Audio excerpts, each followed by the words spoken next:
오늘 이 시간에 와 보셨을 때는 신활력 플러스 사업이라는 것을 이게 도대체 뭐 하는 거냐? 구체적으로 잘 모르겠다 이거죠. 그래서 이참에 한번 그 사업이 뭐 하는 건지 알고 싶다. 이런 측면이잖아요. 두 번째, 대부분의 여기 오시는 분들이 액션 그룹이라는 하나의 이 그룹 타이틀을 달고 뭔가 활동을 하시라는 맥락에서 이제 어느 정도 모집해서 선정이 되시고 활동을 하시겠다는 의사표시도 하셨을 거고, 또 중에서는 뭐 적극적인 의사표시도 있고, 또 그 다음에 한번 상황을 봐가면서 내가 판단해 보겠다라는 어떤 분들도 계실 텐데, 그런 측면에서 비춰보면 내가 과연 이 사업에서 할 수 있는 일이 무엇일까 라는 생각도 아마 하고 계셨을 것 같습니다.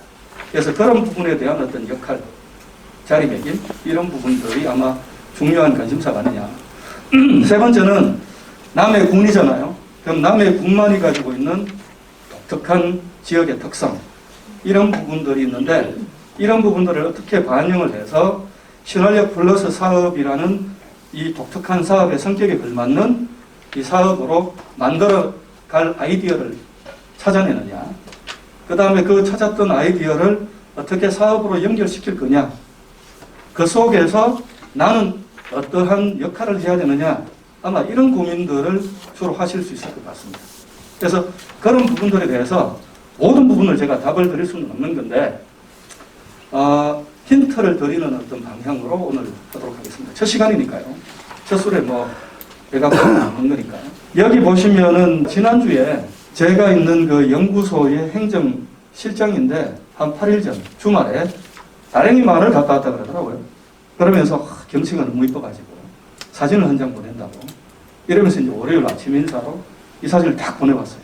제가 이 아무런 연구 없었던 이 경남 그리고 진주로 대학 교수로 이제 이게 발령을 받으면서 16년 전에 처음 왔는데, 그 이후로 거의 틈만 나면은 제가 다랭이 마을을 구경을 와봤지만 사계절의 이런 변화의 모습이 참 다양할 수 있구나 라는 것을 또 새삼스럽게 느낍니다. 너무 아름답더라고요.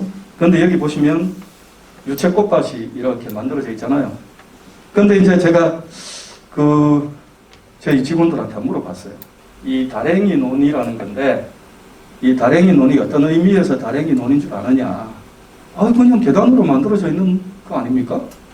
이러고 마는 거예요, 이게. 그러면 이제 다랭이 논의 껍데기만 보고 속을 제대로 이해를 못하고 지나갔기 때문에 그 의미가 충분히 다가오지 않았을 것 같다 싶습니다.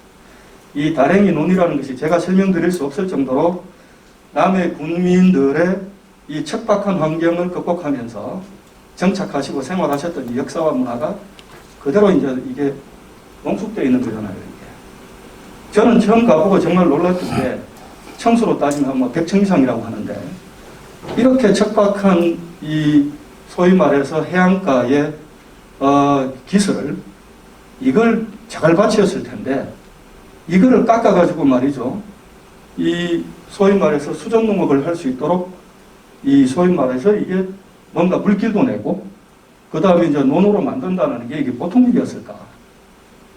정말 이게 환경을 극복해 나가는 과정이라는 게 정말 지난하면서도 정말 대단하구나라는 생각을 하거든요. 근데 그것이 이 경감보전이라는 맥락에서 이 소위 말해서 논농사를 계속 지으면 좋겠지만, 사실은 논농사 짓기 전에 아마 유채를 먼저 심지 않았을까. 경관적인 측면에서. 그 생각을 합니다. 맞는가요? 네, 그렇죠. 그래서 요즘 유채가 워낙 빨리 피기 때문에 아마 일찍 아마 2월달 정도에 심어 놓으면 금방 올라오잖아요, 이게. 그래서 벚꽃과 유채를 이렇게 같이 볼 수 있고, 남해 바다를 이렇게 원경을 같이 볼 수 있는 게, 과연 이런 경관이 나오는 곳이 대한민국에 몇 군데가 있을까? 정말 생각해 봤습니다. 이건 놀라운 풍경이다. 그래가지고 제가 이것을 제가 알고 있는 사람들한테 퍼뜨렸어요. 카톡으로 기다렸더니 원본으로 보내달라. 이런 사람들이 한 50명은 됐습니다. 제가 원래 SNS를 거의 안 하는 사람인데, 너무 이게 경치가 제가 생각했던 것보다 놀라서 이걸 보냈더니, 이거 뭐 외국여행 노다지 다니고 뭐 제주도니 뭐 놀러 많이 다니는 이 분들이 자기가 본 것 중에 이거는 앵글 속에 담긴 화면 중에 최고다. 꼭 가보고 싶다. 라고 이 시점에 다시 한번 오고 싶다. 이런 거죠. 제가 오늘 한번 다시 한번 가보려고 보니까 이미 벚꽃이 다 지고 없더라고요. 자, 어쨌든 이런 어떤 아름다운 경관을 가지고 있는 남해입니다. 그래서 이 남해의 지역 특성을 살린 농촌개발 사업, 이 시나리오 플러스 사업이라는 건데, 그 시나리오 플러스 사업이라는 것에 대해서 한번 알아보도록 하십시오. 사업에 대해서 이야기를 먼저 드리기 전에 뭐 대충은 아실 수 있는 거지만 제가 이게 다이아그램을 통해 가지고 그래프를 한번 만들어 봤어요. 이게 남해군의 인구입니다. 지금 2017년도 통계니까 사실은 거의 차이가 없습니다. 지금하고. 지금 조금 더 줄어들었겠죠. 지금 44,500명 정도 됩니다. 2017년 통계인데, 네, 여기 보시면 현재까지 지난 10년 동안의 인구 변화 양상을 토대로 해서 인구 모델에 넣어서 시뮬레이션을 한 거죠. 시뮬레이션을 한 결과가 이 밑에 있는 두 개의 소위 말해서 그래프가 되겠습니다. 2031년이 지금으로부터 10년 후잖아요. 10년 후에 남해군은 어떤 모습일까? 한번 생각해 보시잖아요. 그러고 이야기를 많이 듣지 않습니까? 대부분의 농어촌 시군들이 인구가 많이 줄고 있다. 최근에 자기들이 진짜 위기의식을 느끼고 공감을 해서 그런 건지, 아니면은 신문기자들이나 방송국의 입장에서 자극적인 기사 소재가 될 것 같아서 그냥 마구 떠드는 건지, 컨텐츠도 없이 막, 지난 주말에도 KBS에서 나오던데, 뭐 자극적인 표현이 있잖아요. 보면은 뭐 소멸의 땅, 지방 소멸, 뭐 이런 어떤 표현을 많이 씁니다. 그러면서 이 다른 지자체와 마찬가지로 남해도 시뮬레이션을 해봤더니 앞으로 향후 10년 뒤에 인구가 거의 9,000명이 줄어드니까 어마어마한 숫자가 줄어드는 거예요. 현재 추세로 비춰보면. 작년에 시뮬레이션 결과로는 이보다 훨씬 좀 과격한 시뮬레이션은 이보다 인구가 훨씬 빨리 감소할 것이다. 왜냐하면 2020년에 출산율이 워낙에 낮았기 때문에 이 추세에 비추어서 시뮬레이션을 넣으면 그 감소율이 이거보다 훨씬 부정적으로 떨어진다. 이런 얘기를 하고 있어요. 지금 출산율이라는 것을 우리가 일반적으로 텔레비에서 많이 이야기하는데, 출산율이라는 것을 간단하게 말씀드리면 가임 여성 인구라고 있습니다. 이 가임 여성 인구가 대체로 이제 임신을 해서 출산을 할 수 있는 연령대인데, 통계학적으로 비추어 보면 15세에서 45세까지를 이 가임 여성 인구로 보통 잡습니다. 그런데 이건 어디까지나 통계학적인 어떤 거고, 실질적으로 최근에는 20세에서 39세까지를 실제 출산이 실질적으로 가능한 여성 인구 연령이다. 이렇게 이야기도 많이 하거든요. 어쨌든 그 여성 인구가 어떻게 변하느냐가 굉장히 중요한 지표가 되는데, 2031년도에 어쨌든 4분의 1이 줄어들고요. 2050년이 지금으로부터는 대충 지금 2020년이니까 30년 후잖아요. 그죠? 그러면 여기에 계시는 분들 중에 젊으신 분들은 30년 후, 뭐 별로 이제 생각을 안 해보셨을 거다 생각을 하실 수도 있는 건데, 30년 후에 남해군의 모습 생각해 보니까, 저 이거 보고 아찔하더라고요. 지금 44,000명도 사실은 인구가 뭐 굉장히 예전에 비해서 많이 줄었다라고 이야기하고, 이야기해보면 한때 뭐 7만 명까지 올라가가지고 남해 읍내의 도심부가 들썩거렸을 때도 있었다. 이런 이야기, 옛날 이야기 하시는 분들도 있는데 25,000명까지 줄어들 것으로 추정됩니다. 지금 현재 추세로. 그래서 이런 부분들을 어떻게 완전히 역전을 시키지 못할 거고, 그 다음에 이거는 국가적인 굉장히 구조적인 어떤 인구의 문제와 연계가 되어 있지만, 우리가 시나리오 플러스 사업이라는 걸 이야기할 때는 이런 어떤 줄어드는 인구가 줄어들고 있는 이런 어떤 농어촌 지자체에 새로운 활력을 한번 불어넣어보자. 그런데 그것을 옛날에는 관이 주도를 했고, 그 다음에 소수의 사람들이 주도를 했고, 그 다음에 계획도 중앙정부가 짜면 그냥 지방정부는 알아가지고 그냥 수동적으로 따르는 것이었고, 예산도 짜주면 거기에 정해진 예산에 따라가지고 수동적으로 그냥 추진하는 거예요. 그래서 어떤 똑같은 농촌개발 사업이 오면 남해군에서 하는 사업이나 하동군에서 하는 사업이나 전혀 차이가 없는 거죠. 그게 불과 몇 년 전까지 이야기인데, 서서히 지난 20년 전부터 조금씩 이런 어떤 패러다임을 바꾸고 있습니다. 무슨 소리냐? 지역에서 필요한 사업은 지역에서 발굴을 하고 그 다음에 지역민들 스스로 문제를 풀어나가는 것이 핵심이다. 그것이 속도가 비록 느리고 또 의사결정을 하는 데 있어서 시간은 많이 걸리겠지만 그럼에도 불구하고 그것이 지역민들이 만족할 수 있는 사업을 만들어내는 거고 그 다음에 장기적으로는 지역에 영향을 주는 것이다. 지금까지는 수십억, 수백억을 돈을 썼는데 과연 그것이 내 생활에 필요한 사업이냐라고 했을 때 공감하는 사람들이 많지 않지 않느냐. 그래서 이런 사업 구조로는 지속적이지 못하고 또 가뜩하나 인구가 이렇게 줄어들고 있는데 이것을 극복하는 데에는 굉장히 어려운 어떤 현실이다. 이게 이런 어떤 인구의 변화의 지표가 이 사업의 어떤 전체적인 변화를 설명해 주게 되는 거죠. 자, 그 중에서 이걸 제가 동그라미를 한번 쳐봤습니다. 이 짝대기가 직선으로 나와 있는 게요. 연령대별로 제가 줄을 그어봤습니다. 멀리 계시니까 잘 안 보이실 것 같아서 이게 이제 20살입니다. 30살, 40살, 50, 60입니다. 요게 이제 인구의 변화에서 위로 올라가면은 이 해당 연령대에서 인구가 유입되는 거고 밑으로 0m로 내려가면 인구가 다른 지역으로 빠져나가는 겁니다. 자, 이 얘기 보시면 20살에서 30살 사이가 요게 남자고요. 요게 여자입니다. 가장 급격하게 인구 유출이 이루어지고 있죠. 그러다가 다른 지역보다는 좀 남해군이 좀 덜한 게요. 30대부터 50대까지의 인구 유입이 상대적으로 남자의 인구 유입이 늘어납니다. 그리고 여성이 상대적으로 남성에 비해서 20대의 인구 유출은 적습니다만 여전히 상당수의 유출이 이루어지고 있고요. 그 다음에 30대에서 50대 사이에 인구 유입이 이루어지고 있습니다만 남자에 비해서는 상대적으로 그 양이 절대적으로는 적은 것 같다.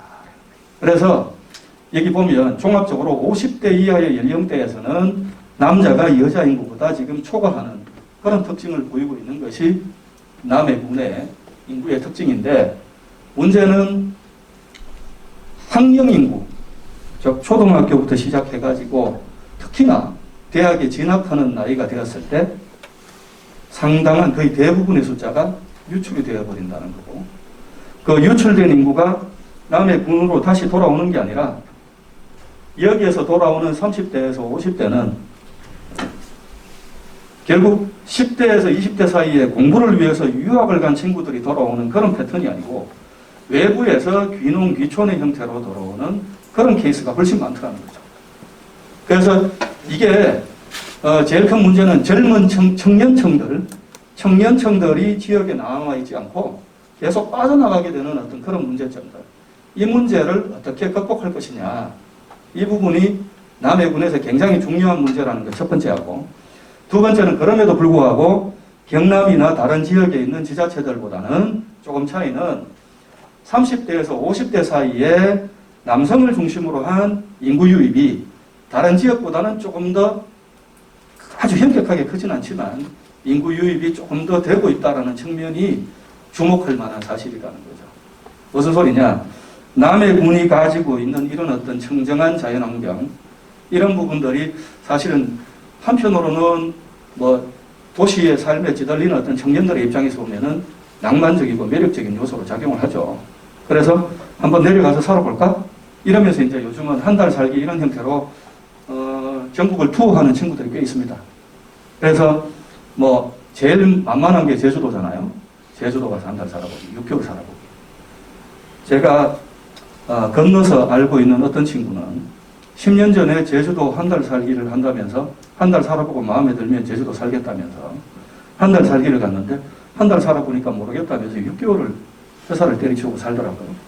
그러다가 6개월 뒤에 갑자기 땅을 조그마한 거 하나 사더니 집을 짓기 시작하는데 10년 지났는데 아직 집 공정률이 50%밖에 안 돼요. 그 친구가 하는 말이 제주도에서 한 달 또는 6개월 살아가지고 제주도에 사는 사람들보다 결국은 이 대도시의 찌든 삶을 벗어나서 살고 싶긴 한데 첫 번째 걸리는 문제는 직업적인 문제야.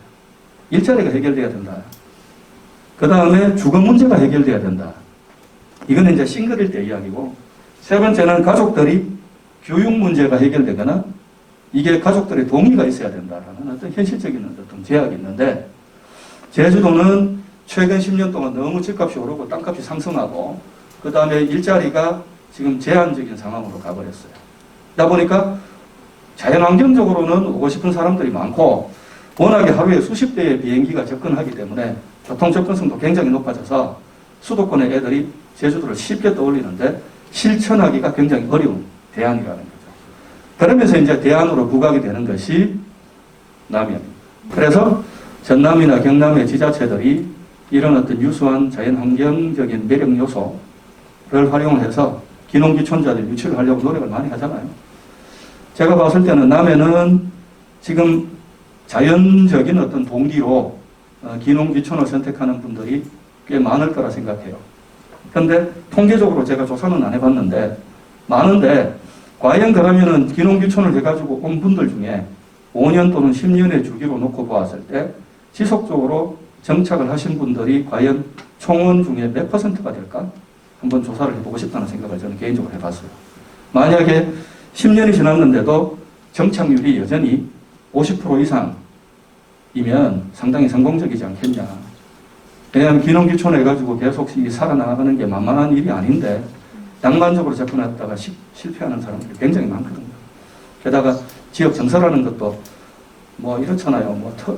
배 탓이 된다. 그래서 내가 적응하기 어렵다. 이런 말을 많이 하는데, 어느 바다 가든지 간에 모르는 놈이 왔는데 그러면은 뭐 처음부터 웰컴하는 사람이 어디 있어 제가 이럽니다. 본인이 노력해가지고 잘 보이려고 노력하고 적응하려고 자기가 희생하고 말이지 뭔가를 보여주고 이랬을 때 거기에 살고 계시던 분들이 잘 모르는 놈이 왔는데 그래도 열심히 살려고 노력하네? 그러면 베푸는 마음이 생기고 그 다음부터는 진짜 동네 사람 되는 건데 대부분 경우에 보면 그거 말고 나는 도시에서 왔는데 이러면서 이제 내가 그래도 도시에서 왔으니까 좀 많은 거 알고 있지 않느냐. 내가 건대문물 먹은 놈인데 이러면서 이제 어깨에 뽕이 좀 들어가고 그러면서 이제 지역 사람들하고 나는 대화가 안 돼. 이러고 이제 밖에 가가지고 험담을 걸어놓고 그러면서 이제 더욱더 괴리가 되죠. 그러다 보면은 뭐 일자리도 마땅한 게 없고 지역사회 네트워크도 안 만들어지고 일상생활이 그냥 뭐 맨날 밥만 쳐다보고 개만 쳐다보면 재미가 있습니까? 사람들하고 올려서 막걸리라도 한 잔 먹어야 이게 사는 맛이 있는 건데 인생이 힘든 거야. 그러니까 이제 욕을 하고 이제 나가고 마는 거죠. 근데 문제는 이 사람들의 파급력이 만만찮아요. 요즘 뭐 블로그니 유튜브니 막 이래가지고 선량하게 잘 살고 있는 사람들은 유튜브 뭐 이런 거 잘 안 합니다. 꼭 보면 이 부정적인 네거티브한 어떤 홍보를 하는 사람들이 유튜브에서 그냥 네거티브한 은수를 많이 하죠. 그러다 보면 저 동네에 가가지고 내가 이거 버텨 살 수 있을까? 이런 어떤 막연한 부정적 감정을 가질 가능성이 있어요. 그러니까 시나리오 플러스라는 것이 결국은 사람들이 많이 몰려들게 되고 그러면서 살 수 있는 공간으로 만드는 것을 궁극적인 목적으로 한다면 토착민이든 외지에서 온 사람이든 할 것 없이 그 지역에 살고 있으면 그 지역 사람들이고 거기에서 어떻게 같이 잘 더불어 잘 살 수 있느냐. 이 방법론, 공존의 방법론을 모색하는 것이 신활력인데 그래 따지면은 남해군은 이 사람들, 외부에서 들어온 유입민들을 어떻게 잘 지역 사람으로 같이 만들어내느냐, 지역화시키느냐. 그 다음 두 번째, 10대에서 20대가 뭐 남해의 고등교육기관이 뭐 많이 충분히 형성이 안 되어 있기 때문에 나가는 건 어쩔 수 없잖아요. 하지만 그럼에도 불구하고 너는 농촌에서 뭔가 새로운 가능성을 한번 보겠다, 내 고향에서. 이랬을 때 그 가능성을 열어줄 수 있는 여러 가지 있잖아요. 이게 창구들을 만들어주는 것. 이게 기성세대들이 할 일인 것이죠. 이 두 개가 되면 인구는 줄어들겠지만 이렇게 시뮬레이션에 나와 있는 대로 아주 현격하게 부정적인 결과는 나타나지 않을 것이다. 그래서 어떻게 하면 모든 지자체가 인구는 줄어드는데 어쩔 수 없이 출산율이 낮으니까 그럼에도 불구하고 이것을 댐을 잘 만들어가지고 저지시키느냐. 이게 모든 이 지역들의 가장 핵심적인 숙명적 과제다. 이 말씀을 드리고 싶어요. 여기 보시면 이 우리나라 지도를 딱 보시면 전국의 지자체 274개의 지자체들인데 빨간색이 사실은 좀 안 좋은 거예요. 20세에서 39세 여성 인구가 10%가 퇴출되지 않으면서 65세 이상의 고령 인구가 전체 인구의 20% 이상인 지역. 만 쏙 꼽아가지고 봤을 때 전국에 76개다. 274개 중에. 남해군이 여기에 포함됩니다. 출산이 가능한 젊은 청년 여성 인력은 전체 인구 10명 중에 1명도 되지 않고, 생산성이 떨어지는 65세 고령층은 전체 인구의 20% 이상입니다. 그러니 이런 어떤 두 가지의 문제가 겹치는 지역일수록 속된 말로 깝깝한 거죠. 그래서 이 부분을 극복해야 되는데, 신활력 플러스 사업 대상 지역 대부분이 사실은 이 카테고리 들어가는 지역들입니다. 그래서 보면은 하동도 그렇고, 제일 심한 데는 의령이니 함양, 거창 다 그렇죠. 경상북도가 더 심각하고요. 전라남북도도 또 마찬가지. 대도시와 수도권, 서울과 그 인근 지자체들 그림을 그려도 기분 나쁘게 말이야. 가뜩한 인구 줄어드는 것도 기분 나쁜데 말이지. 그림을 빨간색으로 그려가지고 위기의식을 더 느끼게 만들고, 얘들은 그린벨트 한 개도 없는데도 말이지 녹색으로 만들어가지고 말이지. 이거 만든 친구가 이 고용연구원에 있는 제 친구인데, 제가 이 친구가 완전 전문가라 가지고, 야, 나 이거 좀 보여주려고 그러니까 만들어놓은 데이터에 내가 좀 써먹자. 제가 부탁을 해가지고 받은 건데, 그림을 이렇게 그려버렸는데 경고를 한다는 측면에서. 제가 이게 교과서적으로 이런 걸 하면 많은 사람들이 착각을 하는 게, 우리나라의 저출산 문제, 인구가 줄어드는 문제는 단순히 사회구조적 측면에서 저출산, 젊은 사람들이 이게 애를 안 놓으려고 하니까 인구가 줄어드는 거 아니냐라는 이야기로 퉁 쳐가지고 지나가는데, 그거 아니다라고 저는 한 5, 6년 전부터 계속 이야기했어요. 무슨 소리냐면, 농산촌 지역이나 비수도권 지역에서 대도시 지역이나 수도권 지역으로 젊은 층들이 옮겨간다는 거죠. 이게 사회적 이동.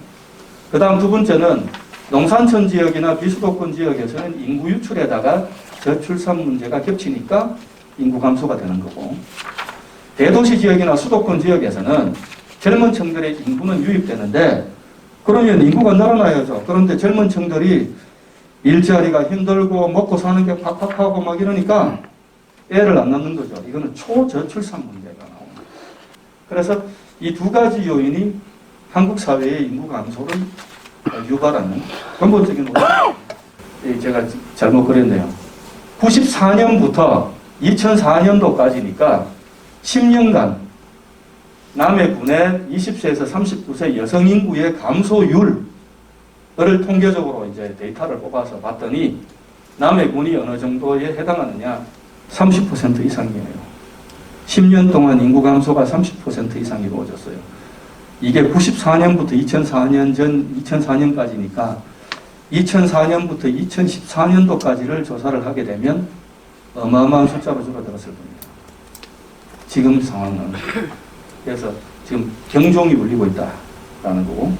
자, 신활력을 본격적으로 제가 말씀드리기 전에 몇 가지 일본 사례를 말씀드리겠습니다. 일본은 이미 우리나라보다 20년 전에 먼저 인구 감소 문제가 일어났고, 그 다음에 농촌 지역에 급격한 인구 이탈이 일어나서 심지어는 지방소멸이라는 말을 일본이 우리나라보다 10년 먼저 썼습니다. 그래서 여러 가지 정책도 일본은 먼저 쓰고 있고요. 제가 보기에는 우리나라보다는 지금 일본은 사정이 좀 나아요. 정책적으로 뭔가 노력을 해서 나은 것도 있고, 지방소멸이라고 떠들긴 하지만 제가 답사를 가보면 일본의 농어촌 지역이 우리나라의 농어촌 지역보다 훨씬 삶의 질적 인프라가 양호합니다. 예를 들면 요즘 젊은 사람들은 있잖아요. 옛날 사람하고 달라가지고 워낙에 인터넷이나 유튜브나 등등을 통해 가지고 정보를 빨리 습득을 하고, 또 근대적 교육을 많이 받기 때문에 사실 어디에 살든지 간에 문화적으로 향유하는 수준에서 차이가 없습니다. 옛날에는 이게 문화적인 어떤 갭이 굉장히 컸지만 요즘은 다 향유를 하잖아요. 전부 다 젊은 사람들이. 예를 들어서 오늘도 제가 남해에 한 2시간 전에 먼저 와가지고 좀 산책도 해보고, 기왕에 남해에 왔는데 한번 남해읍도 한번 가보자 싶어가지고 제가 남해읍 내에 있는 식당을 가가지고 밥을 먹고 커피 한 잔 먹었어요. 그래서 한 바퀴 동네를 쭉 돌았거든요. 그러면서 이제 제가 생각을 한 게, 남해에 올 때마다 제일 큰 현안이 뭘까 생각을 해봤어요. 저는 있잖아요. 주차 문제를 빨리 해결해야 되겠다 이 생각이 들더라고요. 외지인이 와가지고 파킹을 하려고 그러니까 주차할 데가 없는 거야. 그러니 불법 주차를 해야 돼. 만약에 불법 주차를 누군가 단속을 했으면 저는 평생 욕하고 살았을지도 몰라요. 파킹할 데도 없으면서 말이야. 불법 작전을 했겠냐? 이런 이야기를 했을 것 같아요. 무슨 이야기냐면 모든 이 기초지자체 지분의 이 소위 말해서 군청이라든가 이런 데 중심지로 가면 과거의 어떤 그 자동차 차량이 많지 않았을 때에 이 도시 공간 구조를 그대로 가지고 있으면서 지금 차량만 급속하게 늘어나는 형태가 되거든요. 그런데 그러다 보니까 주차 공간이 많지 않잖아요. 그래서 이 부분을 어떻게 극복하느냐가 굉장히 중요한 어떤 화두가 되거든요. 아마 남해군에서도 충분히 그 부분을 인식하고 있는 것 같고, 그래서 이런 부분들을 풀어야 되겠구나. 다른 어떤 요인들보다. 또 두 번째는 커피숍을 가려고 하는데 도시 지역이면 중소도시고 어디고 할 것 없이 딱 눈만 돌리면 커피숍 하나씩 다 보이잖아요. 그런데 식당에서 밥을 먹고 걸어서 한번 커피숍 찾아보려고 그러니까 안 보이는 거예요. 그래서 이상하다. 남해군의 다운타운이라고 이 분천 근방을 와서 차를 대놓고 밥을 먹었는데 커피숍이 안 보이지? 이래가 다시 차를 몰고 나갔어요. 그런데 한 300m, 400m 가니까 갑자기 막 번화해지더라고요. 그런데도 불구하고 이제 이게 커피숍 찾기가 쉽지가 않은 거예요. 이게 무슨 소리냐? 우리나라는 지금 문제가 젊은 애들은 전부 다 스타벅스가 근방에 있어야 되고 걔들이 일상생활에서 누리는 뭔가 인프라들이 깔려 있어야 되잖아요. 그죠? 일본 같은 경우에 제가 가보면 인구 2,000명짜리 이런 이게 아주 그 작은 마이크로한 이 농어촌 지역 같은 경우에도 기초 중심권에서 조그마한 마트, 편의점, 그 다음에 뭐 병원, 약국, 사람들이 일상생활에 필요한 인프라들이 기본적으로 다 중심권마다 하나씩 다 깔려 있어요. 그런데 우리는 남해군이 인구가 44,000명인데 섬이 굉장히 넓고 그 다음에 공간적으로 인구의 집중은 흩어져 있잖아요. 업에도 있고 창선에도 있고 미조도 있고 막 그렇지 않습니까? 근데 적어도 창선이나 미조나 이런 데 가더라도 내가 일상생활에서 필요한 뭔가 긴급한 서비스를 해결할 수가 없는 경우가 많은 거죠. 이런 부분들을 풀어야 되겠구나. 우리가 너무나 농어촌 지역 개발 사업 이야기를 하면 너무 이게 경제적인 문제, 일자리의 문제만 천착을 한 게 아닐까. 최소한 일상생활을 하는데 이 사람으로서 누려야 될 기본적인 권리, 편의성 이런 부분들이 먼저 해결이 되고 사람이 살 수 있도록 사는데 불편함이 없도록 살도록 만들어주고 그런 다음에 일자리 문제에 접근하는 것이 순서가 아니었을까 라는 생각을 저는 개인적으로 오늘 또 해봤었어요. 일본에서는 하도 이제 농어촌 지역에서 인구가 30명 정도 빠지니까 많은 지자체들이 무슨 작전을 썼느냐. 50대 후반이면은 대기업이나 기업체에서 은퇴하는 사람들이 많은데 도시지역에 은퇴한 고령층들을 유치를 해서 주민등록상의 인구라도 조금 많이 늘려가지고 기농기촌자라도 조금 확대를 해보자. 기농기촌을 많이 하게 되면 그 늘어난 인구가 자연적으로 슈퍼마켓도 필요하게 될 거고 이 사람들이 하여튼 일상생활을 하지 않습니까? 그러면 그런 서비스 때문에라도 청년층을 위한 일자리가 생기고 그래서 청년층들이 오지 않겠냐 이 생각을 한 거죠. 노인들을 많이 모아서 이 인센티브를 줘가지고 지역으로 끌어모아서 그로 인해 가지고 청년층들이 서비스직으로 일자리를 파생시켜서 동시에 인구를 증가시키는 전략으로 가보자. 이런 전략을 한 거죠. 했는데 대표적인 도시가 이렇습니다. 이게 홋카이도에 있는 인구 35,000명의 다떼라는 도시인데 2000년부터 시작해가지고 고령자 인구 유치 작전을 했어요. 그러면서 막 돈도 많이 주고 그 다음에 사는데 뭐 예를 들어서 주택 구하고 이러는데 인센티브 팡팡 주고 복지 비용 막 주고 막 이러니까 일단은 성공했습니다. 사람들이 많이 들어왔는데 문제는 그러고 나가지고 노인들이 많이 들어오니까 일단은 연금 가지고 사니까요. 그러니까 기본 씀씀이는 있잖아요. 그래서 젊은 사람들이 유입이 됐어요. 기본적인 서비스가 있으니까 마트도 돌아가야 되고 주유소도 돌아가야 되고 등등을 하니까. 문제는 한 20년 동안 일본 경제가 90년부터 2000년대 초반까지 안 좋다가 2000년대 후반부터 시작해서 일본 경제가 다시 살아났거든요. 그래서 일자리가 없었을 때는 농촌 지역으로 청년층들이 일자리를 쫓아서 이렇게 서비스직을 구하기 위해서 왔는데 2000년대 후반 돼가지고 갑자기 일본 경제가 살아나고 막 이러니까 대도시 지역의 일자리들이 지금 있잖아요. 막 생기기 시작하는 거죠. 무슨 이야기냐. 다떼 같은 중소도시에 임금이 낮은 그리고 생활 환경도 열악한 이런 지역의 청년층의 일자리들이 또 쑥 다 빠져버리는 거예요. 이게.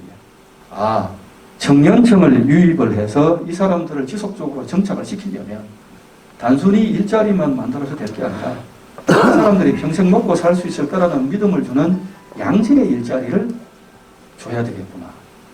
단순히 마트 캐시어도 아니고, 그 다음에 주유소에 연료를 공급하는 이런 사람들도 아니고, 택배 배달이 아니라 정말 여기에서 내가 뭐 농사를 짓든 아니면 유통업을 하든 뭘 하든 내가 여기에서 뭔가 가능성을 지속적으로 볼 수 있는 이런 어떤 일자리들이 생겨야 되는데, 이런 어떤 이 파생적인 이 양질의 일자리가 아닌 그냥 부가적으로 생기는 일자리에만 이 지자체가 초점을 뒀기 때문에 실패다. 이게 첫 번째 사례고요. 두 번째는 그래서 청년층 끌어보자. 이래가지고 청년층들한테 들어오면 너희들 돈 줄게. 정착 비용 내줄게. 이런 식으로 이제 돈으로 이제 꼬시는 거죠. 그래가지고 해봤어요. 해봤더니 이거 안 되는 거야 이게. 한 10년 해보니까 안 되는 거죠. 왜 그러냐? 이런 말을 했더라고 일본 사람이. 제가 인터뷰를 했더니 인구 이동이라는 것이 인구가 들어오고 빠지는 게 그냥 되는 게 아니다. 그 지역이 가지고 있는 경제 상황, 주거 환경, 그 다음에 역사 문화적인 자원, 이런 모든 것들이 종합적으로 작동을 해서 인구가 유출이 되고 하는 것이다. 그래서 단순하게 한두 가지의 어떤 메리트를 줘가지고 결코 청년층들을 붙잡을 수가 없는 것이다, 이게. 그래서 이거는 지자체가 대처할 수 있는 기초적인 어떤 문제를 넘었다. 그래서 방법은 아까도 말씀을 드렸지만 결국 양질의 일자리, 그 다음에 경제적인 자립화를 할 수 있도록 만들어주는 여러 가지 정책, 재원과 역량을 투입하는 것, 이것이 핵심이다 라는 것을 이제 느끼게 되는 거죠.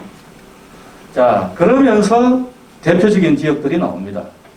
이 후쿠시마현이라고, 이게 동일본 대지진 났을 때 원자력 발전소 있잖아요. 그 터졌던 곳이잖아요. 후쿠시마현이라는 곳이. 거기에서 멀지 않은 곳에 있는 조그마한 도시입니다. 인구가 한 5만 6천 명 정도 되는 도시인데 도쿄에서 굉장히 멀어요. 신칸센, 우리로 따지면 KTX를 타고 가더라도 한 2시간 반? 그 다음에 자동차를 몰고 가면 도쿄를 기준으로 했을 때 한 3시간 반, 4시간 가까이 됩니다. 그러니까 뭐 따지고 보면 서울에서 남해 오는 거랑 마찬가지예요. 그만큼 이제 외진 지역인데 여기에서 이 사람들이 뭘 했느냐. 도시에서 귀농귀촌 하고 싶은 사람들이 분명히 많다. 이걸 알았어요. 그리고 이 지역은 유기농 농업을 옛날부터 8, 90년대부터 유기농 농업을 한번 해가지고 지역을 한번 살려보자 라는 어떤 지역 사람들의 움직임이 민간에서부터 활발하게 작용을 하고 있었죠. 그래서 오가닉이라는 어떤 농업이라는 게 이 지역의 브랜드가 되었어요. 됐는데 각자 오가닉이 아니라 이 지역 사람들이 우리가 좀 더 지역을 잘 살게 만들려면 나만 유기농 해가지고 농산물 많이 팔아먹고 잘 살아가지고 되는 게 아니라 우리 지역이 한번 잘 되도록 내가 한번 해봐야 되겠다. 왜냐? 내 자식이 살아야 되고 내 후대가 살아야 될 것이기 때문에 나만 잘 살고 이거 내일 망하면 안 되지 않느냐. 그럼 어떻게 해야 돼? 조금 희생을 하더라도 우리가 마을을 뭔가 모임을 만들어보자. 유기농의 고장 도와 마을 만들기 협의회 라는 협의회를 만듭니다. 이렇게 이 사람들이 만들어서 귀농자 지원 정책을 해요. 이걸 본다 가지고 우리나라에서 3년 전에 경상북도에서 실시한 정책이 있습니다. 도시 청년 시골 파견제라는 걸 실시했어요. 무슨 소리냐? 일본 정부, 우리로 따지면 행정안전부에서 농촌에 가서 도시에서 찌든 삶에서 벗어나서 농촌 가가지고 일자리 만들어가지고 한번 정착해볼 용의가 있는 사람 손들어라.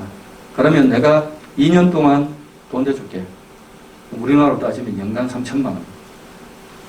그 연간 3천만 원 시골 가가지고 살면 먹고 사는데 아무 지장 없잖아요. 그래서 6천만 원을 지원하는 거죠. 조건 없음. 그러고 2년 살다가 못 살겠다고 나와도 돌려달라 소리 안 할 테니까 가봐라. 이렇게 된 거죠. 생각보다 이게 성공을 했어요. 요즘은 말을 조심해야 되는데 제 느낌은 이렇습니다. 우리는 있잖아요. 아직까지 옛날 근성이 조금 남아있어요. 무슨 소리냐면 내 돈이 아니고 나라 돈이라 그러면 이거는 공짜 돈이라고 생각해서 먹튀라고 하잖아요. 치고 빠지자라는 마인드를 가진 사람들이 옛날에는 많았고 지금은 많이 줄어드는데 아직도 있어요. 제가 일본이나 유럽 사람들하고 지역개발 관련된 연구를 한 20년 정도 계속하면서 제가 느끼는 게 이 사람들은 너무 진지해. 한 푼 쓰는 것도 너무 진지하고 속된 말로 삥땅 치는 게 별로 없어요. 도덕적 해이가 많지가 않더라고요. 제 생각입니다. 그래서 도덕적 해이라는 것을 아마 정책을 위반하면서 그렇게 생각을 안 한 것 같습니다. 그런데 우리나라는 이 제도를 도입할까 말까 고민을 할 때 아니 혈세를 그렇게 몇 천만 원을 조건 없이 줘도 되겠어요? 이런 이야기가 나오더라고요. 저는 그 얘기를 제가 그 아이디어를 던지고 나서 그런 생각을 하길래 당신들은 그렇게 많이 빼돌리더만 뭘 그걸 가지고 젊은 애들 가져갈 수도 있지. 젊은 청년들이 뭐 여러 가지 자기가 잘 살아보겠다고 실험하는 과정에서 쓴 건데 나 그거 결코 이게 낭비라고 생각하지 않는다. 그 국민의 혈세에 연간 3천만 원이라는 돈이 그 친구의 인생에서 굉장히 소중한 시드가 될 수도 있는 거 아니냐.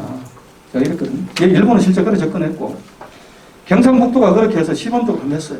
제가 최근에 연락을 해가지고 이게 어떻게 되고 있냐 제가 이랬더니 성공했다는 거야. 이게. 왜 그러냐. 한 80명 뽑아가지고 보냈는데 2년 지났는데 정착률이 지금 한 50%가 된다는 거예요. 그래서 예를 들면 문경의 오미자 마을 가가지고 영농조합법인 만들어가지고 성공을 한 케이스. 대학을 졸업한 동년배 이 여자친구들 3명이 모여가지고 바리스타 자격증을 따서 시골에 가가지고 자기들 나름대로 예쁜 컨셉으로 시골집을 개조해가지고 유기농으로 커피와 과일차를 팔면서 팜스테이를 하는 케이스. 그래가지고 성공한 케이스. 뭐 등등 여러 가지 사례들이 나오기 시작한 겁니다. 일본에서 이게 이 동네에서 이게 출발했을 때 이 취지는 이거였어요. 기농기촌을 하려는 사람들이 부딪히는 현실적 어려움이 뭐냐? 해보니까 일단은 농촌에 가고 싶어가지고 왔어요. 모든 것을 포기하고 왔는데 자, 첫 번째는 농사 짓는 기술도 없어. 그 다음에 농사 지을 땅도 없어. 살 곳도 없어. 그 다음에 농사를 지어가지고 어떻게 이걸 팔아먹어야 될지 또 모르겠어.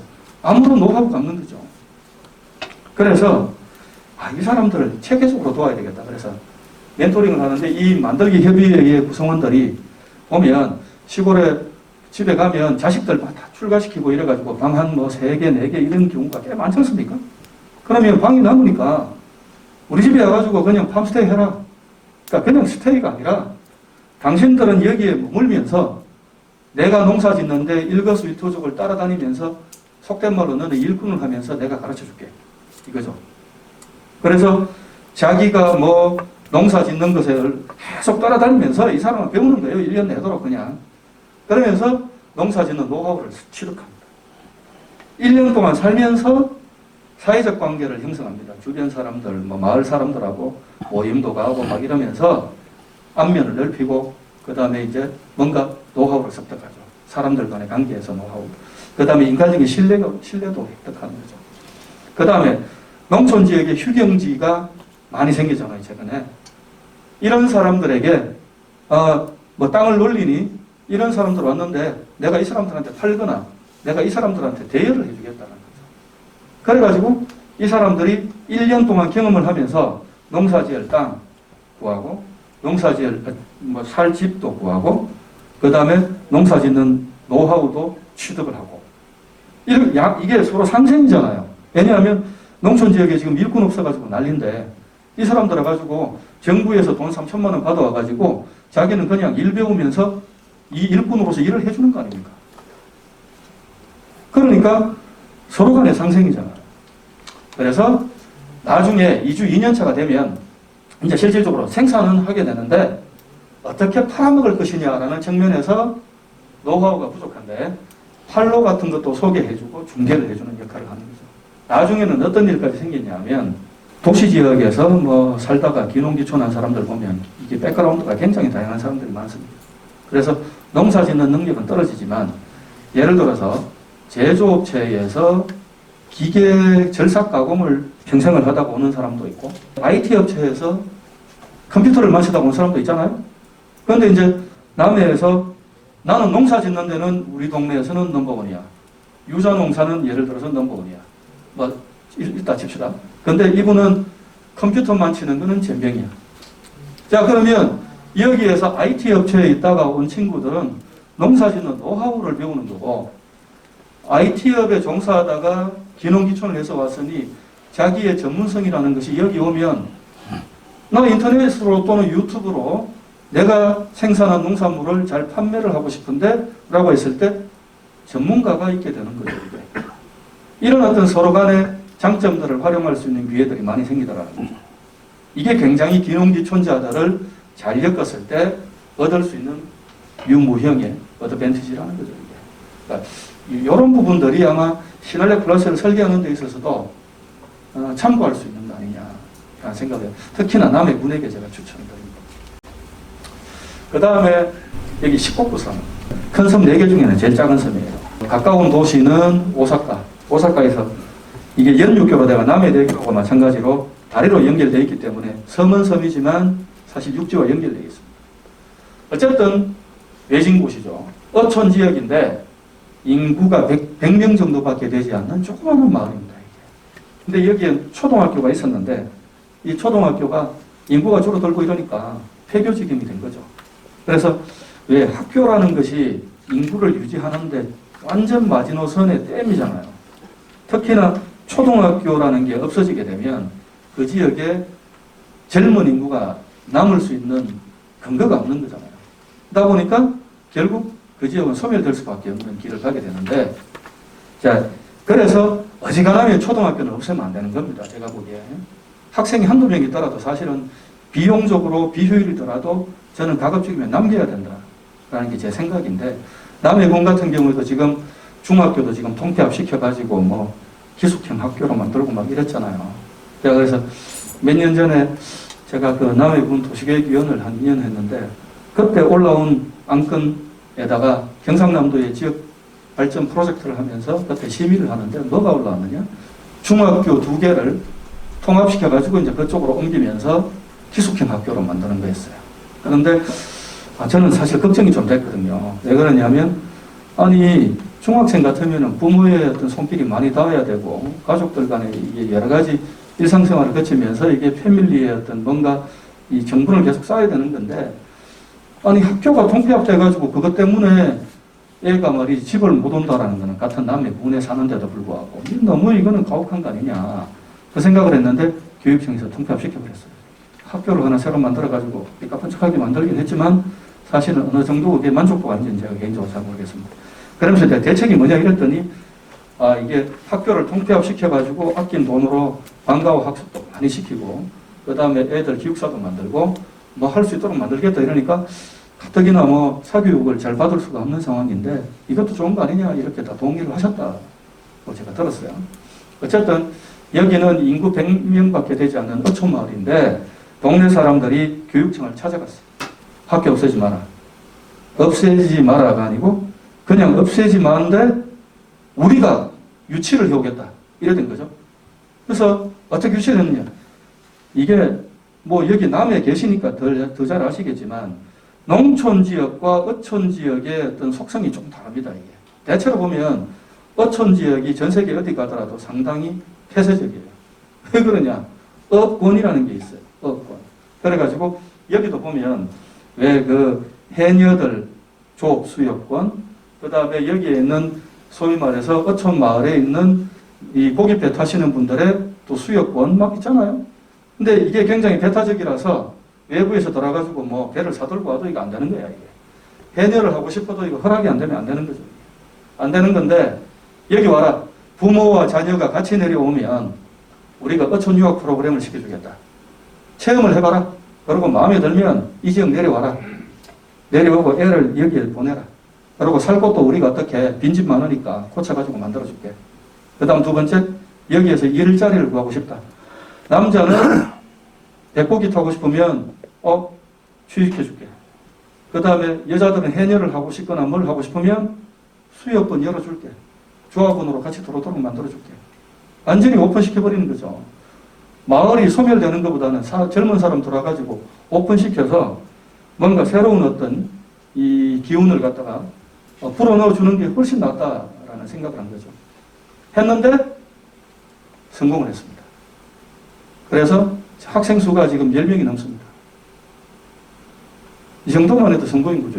100명의 도시, 조그마한 마을에서. 이게 하나의 사례고요. 결국은 이게 전부 다 관이 움직인 게 아니라 다 지금까지 제가 말씀드린 거는 주민들이 머리를 맞대고 어떻게 하면 우리 동네 살려볼까? 이런 어떤 애향심에서 다 나온 겁니다, 이게. 그 다음에 요거는 좀 한 걸음 더 나가는 건데, 인구 7만 명의 조그마한 도시가 있습니다. 이게 우리나라 동해에 접해 있는 도시입니다. 이게 옛날부터 여기가 섬유 산업이 비교적 발달한 곳이었고, 안경테를 만드는데 상당히 유명한 곳이었어요. 일본의 대구다. 대구가 안경테하고 우산 산업이 전국적으로 점유율이 굉장히 높아요. 잘 모르시는 분들이 많을 것 같은데, 전국의 안경테 생산량의 80%가 대구에 있습니다. 옛날부터 이 우산 양산의 80%가 또 대구에 있었습니다.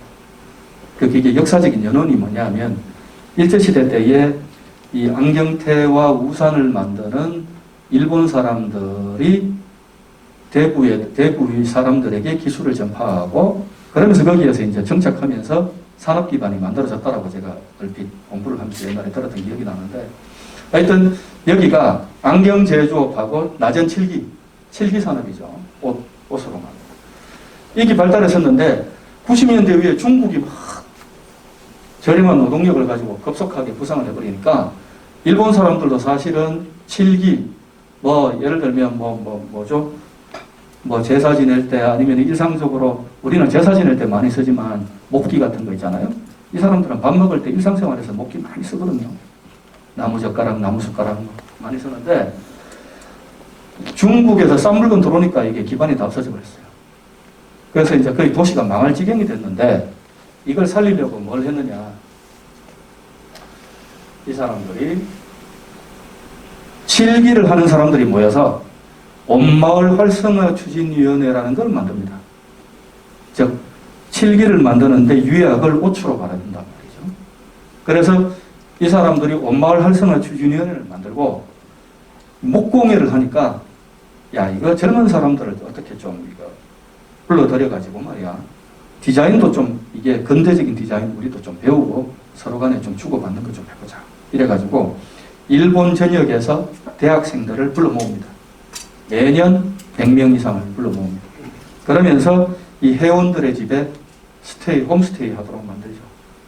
그러면서 이제 방학 때 와서 공동생활을 하면서 한 달 이상을 이 동네에서 머물면서 아트 캠프를 하는 겁니다. 아트 캠프를 했는데 계속 그냥 조건 없이 아트 캠프를 했더니 어떤 일이 생겼느냐. 이 졸업생들이 도쿄니 오사카니 돌아갔어요.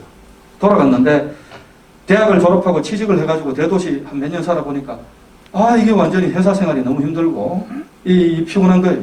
그래가지고 여기에서 몇 사람들이 의기투합을 해서 우리가 말이야 아트 캠프 출신이니까 이 사바에라는 도시에 조그마한 도시에 가서 여기에서 우리가 배운 과거에 아트 캠프에 여러 가지 배웠던 내용들을 살려가지고 우리도 공예 제품을 만들어서 한번 팔아먹어보자. 이래가지고 이 친구들이 오게 됩니다. 다시 돌아와서 회사를 차려가지고 요 밑에 보이는 것처럼 이런 회사, 공방회사를 만들고 이런 어떤 제품들을 만들고 여기 직원들입니다. 이게 지금 회사가 여러 개가 생긴 거죠. 이게. 이러면서 이제 다시 이제 활력을 찾아가는 거죠. 젊은 애들이 들어와가지고 회사 차려가지고 막 전국 각지에 인터넷을 통해가지고 막 판매를 하고 그러면서 이제 이런 사회적 기업에 해당하는 마을 기업 또는 사회적 기업에 해당하는 이런 기업체들이 성장을 막 하니까 더욱더 이제 젊은 청년들이 더 이걸 보고 이제 더 따라오는 거죠. 이게. 충분히 우리나라도 가능한 모델이다. 불가능할 게 없는 거죠. 그러니까 어떠한 촉매를 만들어주느냐가 중요한 것이죠. 여기는 이 주민들이 이 온마을 활성화 추진위원회라는 주민단체가 저는 대단하다고 보는 게 단순하게 그러면 우리는 목공예가 중심이기 때문에 이 목공예의 전통 기술을 그대로 전승하는 데 초점을 두겠다. 여기에 고집을 부렸으면 아마 젊은 사람들이 그렇게 안 왔을 거예요. 그런데 온마을 활성화 추진위원회 사람들은 아트 캠프다. 물론 여기에서 칠기와 관련한 어떤 목공예 기술을 가르쳐 주는 것도 있지만 그것보다는 좀 더 오픈된 관점에서 다양한 어떤 있잖아요. 예술과 그 다음에 공예, 지역문화 이런 것들을 여기에서 캠프에서 가르쳤다는 거죠. 그러면서 이제 이 청년들이 한 달 동안 여기에 살면서 뭐 하루에 4시간, 5시간 아트 캠프는 열리고 나머지 오후 시간은 지역을 계속 돌아다니면서 체험을 하는 거죠. 그 지역 사회 체험. 그러면서 지역 사회에 정도 붙이게 되는 거고 네트워크를 만들게 되는 거고 그죠? 이런 과정들이 있었기 때문에 이 친구들이 다시 연고도 없는 이런 조그마한 소도시에 오게 되지 않았을까. 그런데 지금 우리가 포스트 코로나 시대에 이런 말을 하지 않습니까? 비대면이라는 게 이제는 일상화됐잖아요. 1년 전만 해도 코로나 터지기 전만 해도 비대면이 과연 가능할 것인가? 엄청난 의문을 제기를 많이 했어요. 엘빈 토플러라는 사람이 벌써 제 기억에 30년 전에 제3의 물기열이 어쩌고 저쩌고 이러면서 그때 이미 재택근무가 활성화될 거다. 이런 말을 했었거든요. 근데 실제 재택근무라는 게 그 사람의 예언처럼 활성화는 안 됐습니다. 왜냐? 재택근무 조금 외국에서 해보니까 사람 얼굴 맞대고 일하는 것보다 재택근무가 훨씬 효율성이 떨어지고 그 다음에 중요한 일은 얼굴 맞대고 말이야 치열하게 토론하면서 이게 문제가 풀리는 거지. 인터넷 화면 보고 전화기 가지고 이게 문제가 풀리냐? 이 고정관념이 해소가 안 됐는데 정말 아예 사람들을 얼굴을 맞대고 못 보는 상황이 딱 되고 어쩔 수 없지만 이 화면 영상을 최근 들어서 정보기술도 발달됐으니까 온라인 화상회의를 통해 가지고 했는데 처음에는 생소한 거예요. 저도 사실은 작년에 처음 이 코로나 터지고 나가지고 영상회의라는 것을 작년 3월 달부터 처음 시작했는데 아예 개면적더라고. 맨날 보는 사람인데도 화면 쳐다보니까 갑자기 머릿속이 하얗게 되고 막 말하는 게 직업인데도 이게 무슨 말을 해야 되지? 당황스럽고 뭔가 이게 논의가 제대로 진척이 안 됐는데 이게 1년이 가까이 되다 보니까요. 오히려 저는 개인적으로 이게 훨씬 좋아졌어요. 그 다음에 또 하나는 제가 진주 살다 보니까 제일 한계점이 뭐였냐면 아니 노다지 이거는 뭐 1시간짜리 회의를 가지고 서울을 불러 제끼는 거예요. 이 사람을. 그럼 가서 이야기해보면 별것도 아니야. 그런데 서울에 사는 사람들이나 대도시 사는 사람은 아니 자기 집에서 뭐 많이 걸려봐야 1시간이고 KTX 타면 1시간 반인데 아니 나는 진주에서 KTX 타봐야 3시간 40분 버스 타면 3시간 40분 교통편 옮기고 이러면 왕복 10시간을 달리는 거 아닙니까? 1시간 회의를 하자고 왕복 10시간 다니려고 그래. 너무 힘들어가지고 제가 어지간한 거 아니면 나 빼고 하세요. 위임입니다. 위임. 이러고 많이 넘어갔거든요. 그러다 보니까 제가 소외가 되잖아요. 그러니 이거는 빠지기도 뭐하다고 그 다음에 관련이 너무 힘들고 이랬는데 요즘은 저들 있잖아. 이거 뭐 걱정이 되니까 온라인 회의합시다. 너무 좋은 거예요. 온라인 회의하니까 저는 빠질 일이 없어요. 핑계거리도 없고 다 모여가지고 이야기하는데 사실 할 말 다 하는 거죠. 그래서 나오게 된 게 지금 서양도 그렇고 일본도 그렇고 우리도 마찬가지인데 이런 어떤 있잖아요. 유통, 판매 이런 측면에서 반드시 얼굴을 쳐다보고 있잖아요. 뭔가 뭐 물건을 팔 이유도 한 개도 없어지는 거죠. 지금 더욱더 이런 부분들이 강화가 됐잖아요. 그 다음에 플랫폼 업체들이 워낙 많아졌잖아요. 판매 대행, 뭐 쿠팡이니 뭐 아니면 뭐 네이버 통이니 뭐 등등 해가지고 11번가니 뭐 많이 생겼잖아요. 그래서 얼마든지 농특산물이나 이런 부분들도 판매를 할 수 있는 거죠. 근데 그런 부분들도 이제 마진을 만약에 줄이고 뭔가 하려면 뭐 지역에서 뭐 플랫폼을 따로 만드는 거 그거는 이제 별도의 이야기인데 어쨌든 그만큼 쉬워졌다는 이야기 아니겠습니까? 이런 형태로 가능한데 이제부터 말씀을 드리겠습니다. 농림부뿐만 아니라 균형발전위원회 정부에서 노무현 정부 때 신활력 사업이라는 걸 했어요. 그런데 여기에서 신활력 사업을 4년을 했는데 이명박 정부 바뀌면서 무슨 신활력이야 이래가지고 없어져 버렸어요. 그러니까 뭐 없앤 이유는 간단합니다. 그 당시에 1기 신활력이 아마 제 기억에 남해군 했어요.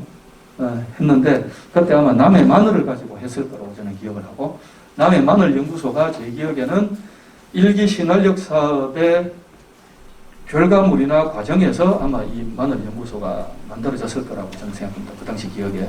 근데 왜 없어졌느냐? 그 당시에도 전국의 70개 시군에다가 한 지역당 80억인가를 줬어요. 그래가지고 사업기간 3년 해가지고 80억을 줬는데 하드웨어 사업보다는 소프트웨어 사업을 우선해야 된다. 지역에서 스스로 사업을 발굴해서 지역 발전을 할 수 있는 사업 아이템을 만들어 와가지고 내생적으로 밑에서 위로 올리면 중앙정부는 심의해가지고 받아들여 주겠다. 그 다음에 주민들이 주도가 되고 중심이 되는 사업이어야 된다. 이랬었거든요. 근데 왜 호응을 못 받았느냐? 첫 번째, 형식은 주민주도형, 지역주도형이었는데 너무나 짧은 기간에 사업계획서를 만들어라고 제출하라고 경쟁을 붙여버리니까 졸속으로 사업계획서를 만들었어요. 그러면서 한 2달, 3달 동안 뚝딱 해가지고 그냥 뭐 기존에 올라와 있던 사업 중심으로 해가지고 마치 주민공청 해가지고 주민 의견을 다 반영한 것처럼 만들어서 대충 만들어가지고 그냥 올렸던 거죠. 그러니까 겉으로 서류상으로는 민간주도형인데 실질적으로는 관주도형이에요. 그 다음 두 번째는 특정한 어떤 작물이라든가 특산품 중심의 경쟁력 강화 사업이 중심이었어요. 그래서 뭐 남해는 마늘, 청량은 양파, 뭐 등등 하동은 녹차 이런 식으로 작물 중심으로 갔죠. 그래서 이게 향토산업 육성 사업인지 신활력 사업인지 구분이 안 됐어요. 세 번째는 주민주도형으로 하라고 했지만 이런 어떤 아카데미라든가 등등 사업들도 굉장히 많이 했는데 세부 사업들 간의 연계성이 전혀 없이 또 주민들의 의사도 반영되지 않고 그냥 교육사업만 하다가 그냥 끝난 거예요. 그래서 이거 남는 게 별로 없구나. 사업 추진에서 주민들이 실질적으로 했는 역할이 별로 없었어요. 자, 그래서 결국은 이거 돈은 들였는데 성과가 없다 이거. 80억인데 전국에 70개 시군이 다 받았다고 생각해보세요. 그 돈이 만만찮잖아요. 그것도 연간으로 따지면. 87이 56 아닙니까? 그것들이 연간 80억 줬어요. 엄청 많이 준 거죠, 이게. 근데 하여튼 이명박 정부 때 날아갔는데 다시 이 정부 돌아가지고 이 사업이 3년 전에 살아나게 된 것은 이거 굉장히 소중한 사업인데 결국은 우리가 농촌이나 농어촌 지역 개발은 이런 어떤 형태로 갈 수밖에 없다. 언제까지 관주도로 갈 거냐? 언제까지 주민을 빼고 갈 거냐? 언제까지 지역 특성 반영하지 않고 중앙정부 주도형으로 그냥 찍어내리기 사업을 할 거냐? 이래가지고는 미래가 없는 거 아니냐? 이래가지고 플러스라는 이름을 달고 이제는 사람을 키우는 사업으로 가야 되겠다. 특정 상품이나 작물 중심으로 가는 사업이 아니다. 이거는. 이렇게 시작된 거예요. 그래서 여기 계시지만 사실은 이 사업의 핵심 주체는 여러분들입니다. 여러분들이 핵심적인 성과가 되어야 되는 것이고. 그래서 이런 말 나오잖아요. 기존의 지역개발 사업동으로 구축된 자산, 그 다음에 민간의 자생조직, 예를 들면 사회적 경제조직이라든가 이런 것들이 협동조합, 또 마을기업, 사회적 경제기업, 사회적 협동조합 뭐 이런 형태 이런 것들을 통해서 산업을 고도화하고 특화산업을 육성하고 일자리 창출하는 것을 근본 목적으로 한다. 그 다음에 또 나오죠. 공동체 활성화라는 게 여기에서 공동체란 이 남해군에 해당하는 지역사회의 사람들입니다. 공동체라는 것은 일상생활을 공유하는 게 공동체잖아요. 남해군 정도면 뭐 일상생활 공유하죠. 그래서 이 지역사회의 사람들 간의 유대감, 그 다음에 자원의 공유, 저 사람이 지나가다가 맨날 마주치는데 저 사람이 무엇에 주특기가 있는지 모르고 그냥 맨날 막걸리 먹고 지나는 경우가 많습니다. 그게 아니라 각자가 가지고 있는 주특기를 발굴을 해서 이 사람들이 마을과 지역을 발전시키는데 소중한 자원으로 활용될 수 있도록 만들어야 되는 거죠. 자원이 없는 게 아니라 충분히 이게 5만 6천 명의 국민들 중에는 잘 알뜰살뜰히 뽑아가지고 적재적소에 배치를 하면 얼마든지 있잖아요. 전문가들이 많은데요. 자원보국인 나라인데 우리가 이걸 그대로 잘 못 쓰지 않느냐. 그런 차원에서 공동체를 활성화하고 역량을 배양하는 것이 결국 신활력 플러스의 핵심입니다. 그래서 단순하게 사업을 마무리 짓고 나서 일자리 몇 개 더 생겼습니다. 기업체 몇 개 더 만들었습니다. 특화산업의 생산성이 몇 프로도 올라갔습니다. 이게 저는 본질이 아니라고 저는 생각합니다. 여기에 앉아 계시는 여러분들께서 이 사업을 4년, 3년을 하고 지났을 때 우리 남해군을 위한 지역 발전 사업을 앞으로 하는데 무엇을 중심으로 어떻게 해야 될 것이라는 게 길이 보이고, 내가 그 속에서 어떤 역할을 해야 되는지가 길이 보이고, 그 다음에 여러 사람이 가지고 있는 장기를 잘 묶어서 네트워크를 만들 수 있는 사람이 보이면 성공하는 거예요. 사람과 조직이 남으면 성공하는 사업이다. 이런 관점에서 접근하는 거다 생각하시면 되겠습니다. 그러니까 나오잖아요. 사람과 조직을 육성하는 거다. 자, 크게 세 가지가 목표입니다. 첫 번째는 추진 주체를 육성하는 거다. 1기 신활력 사업이었을 때는 그 당시에는 특정 작물 중심의, 특화 작물 중심의 생산성과 경쟁력 강화를 초점을 뒀기 때문에 그때는 추진 주체가 누구냐? 관이었어요. 예를 들면 모군 같으면 기획감사실 또는 농업기술센터의 특작과 이런 형태죠. 이게 아니라 지금은 관에서 벗어나가지고 반관, 반민의 형태의 추진단이라는 것을 별도로 만들어놓은 겁니다. 여기에는 추진단장님이 있고 사무국장이 있고 그 밑에 직원들이 있는 거죠. 이분들은 완전히 공무원도 아니고 그렇다고 해서 완벽한 민간인도 아닌 거죠. 신활력 플러스 사업을 추진하기 위해서 관에서 위탁을, 중앙정부에서 위탁을 받아서 움직이는 반관, 반민의 조직이 되는 거죠. 사업을 마무리 짓고 나면 이 추진을 담당했던 거점 플랫폼인 이 추진단은 결국 자생력을 가지게 되고, 궁극적인 목표는 자생력을 가지게 되고, 이 조직은 사회적 경제 조직으로 남아야 되고, 거기에 계시는 분들도 사회적 경제 조직의 허브가 될 수 있어야 된다는 게 애초에 이 사업을 설계했을 때 목적이었습니다. 왜냐하면 신활력 1기 사업에서는 관에서 주도를 해가지고 사업을 다 추진해버렸기 때문에 사업을 종료하고 나니까 사람이 하나도 안 남았거든요. 민간에서 사업을 돈을 줘도 움직일 사람이 없는 거야. 왜? 각자 생업이 다 있으니까. 그런데 생업이 있더라도 여기에 나 헌신해가지고 한번 해보겠다. 왜 그러냐면 그냥 이건 단순 봉사가 아니라 사회적 경제 조직 형태로 만들어서 공익성과 수익성을 동시에 다 창출할 수 있는 조직이 될 수 있는 거거든요. 협동조합이라든가 이런 걸 할 수 있는 거니까. 전국에 보면 마치 정부기관인 것 같지만 예를 들면 들어보셨는지 모르겠는데 무슨 경제진흥원, 경남에도 있습니다. 테크노파크 이런 것들이 꽤 있습니다.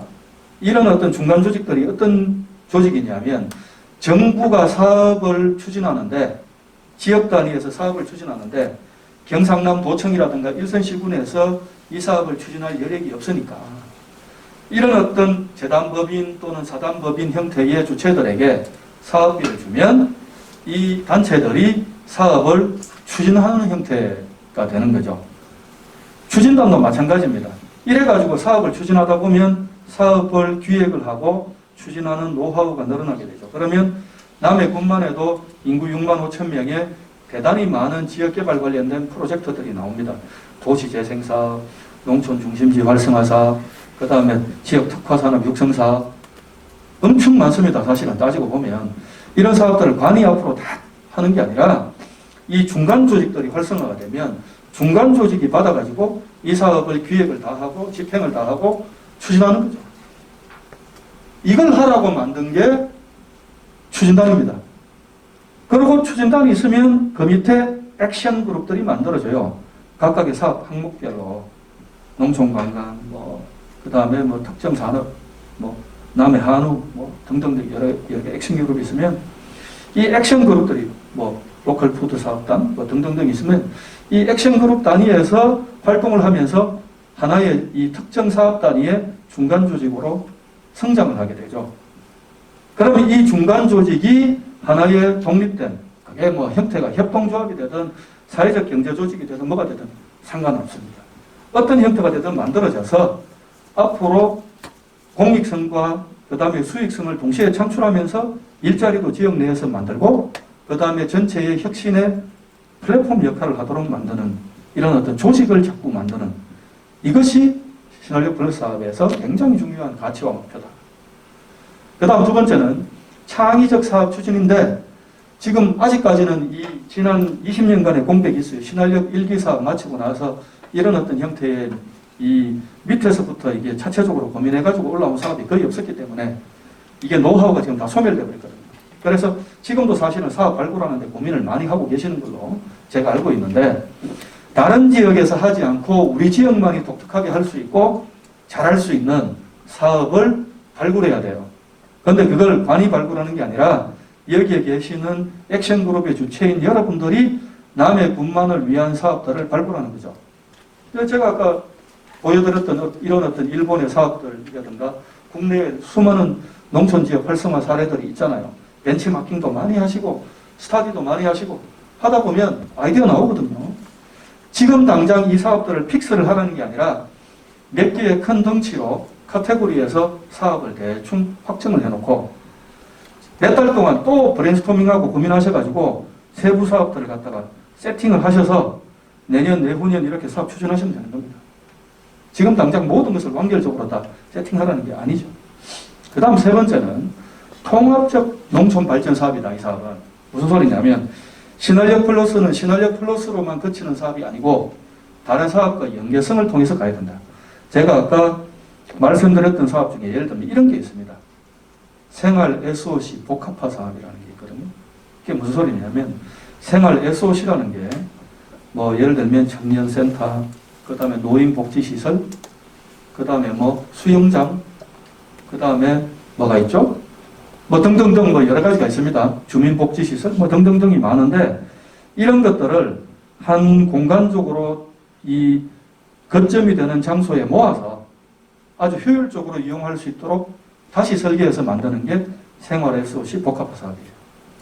매년마다 전국에 한 150개 내외를 선발합니다. 그래가지고 뭐 남해군은 제가 정확하게 기억 안 나는데 예를 들자면 거제는 고현읍에 옛날에 동사무소잖아요. 주민센터가 오래돼가지고 거기에 또 이 도로도 좁고 해서 주민센터를 헐고 거기에 새로 건물을 짓는데 거기에 이제 너무 이게 주차난이 심각하니까 한 층은 완전히 주차 공간, 한 층은 주민센터, 한 층은 청년 여성과 관련된 여러 가지 복지시설들, 한 층은 노인과 관련된 여러 가지 복지시설들, 4개 층에다가 원스톱으로 엮어가지고 시설들을 만드는 사업을 하는 거죠. 예를 들자면. 그러면 생활 SOC 복합 사업인데 이 생활 SOC 복합화 사업이 신한력 플러스하고 완전히 별개 사업이 아니라 신한력 플러스가 단순히 특정한 농작물을 경쟁력을 높이기 위한 사업에서 그치지 않고 종합적인 어떤 지역의 발전을 도모하기 위한 어떤 형태의 사업이라도 가능하거든요. 그래서 이런 사업을 하면서 생활 SOC 복합화 사업이라는 것을 엮어가지고 같이 끌고 돌아도 된다는 거죠. 그러면서 내년에 생활 SOC 복합화 사업이 필요하다면 신청하면 되는 거예요. 액션그룹 활동하시면서 연구를 하시다 보면 이거 필요하네. 그러면 이제 군에서 구체적인 사업 기획을 만들 거고 그러면서 이제 이게 액션그룹에서 사업 아이디어를 주고 피드백을 하는 거죠.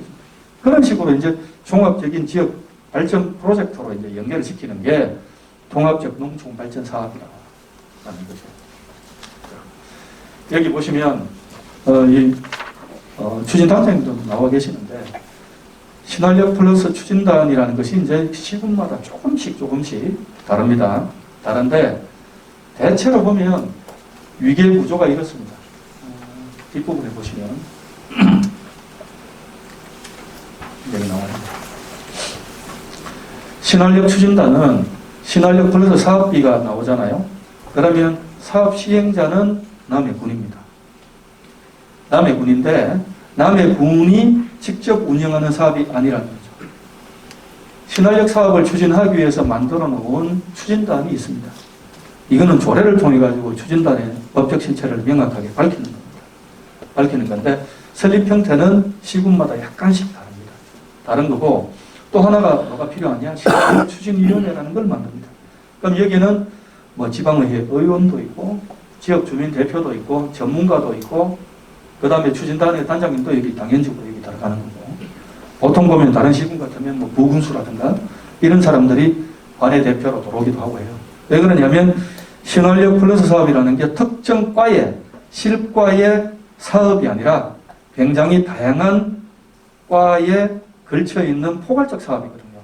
그러다 보면 행정인 측면에서 도움을 받아야 될 부분이 많고 조정이 돼야 될 부분이 많다 보니까 행정에서 가장 의사결정의 최상위에 있는 사람이 여기에 추진위원회의 의사결정의 구조에 들어오게 되면 아무래도 업무 추진이 조금 더 효율화될 수 있지 않겠느냐라는 측면에서 대체로 보면 다른 지자체들 이렇게 살펴보면 부군수가 신활력 추진위원회에 당연적으로 들어오는 경우가 비교적 많습니다.